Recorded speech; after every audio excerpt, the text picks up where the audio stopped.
Bueno, al principi és xocant, perquè no es coneix, que la paraula pal·liatius poder espanta una miqueta, no?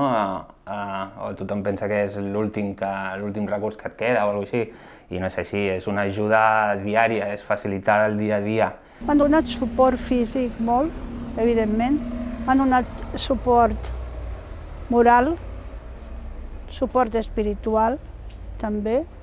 A part de pal·liar-te el dolor físic, hi ha un compendi més de professionals que prenen part a poc al tema, ¿no? Per exemple, la psiquiatra, la psicooncóloga.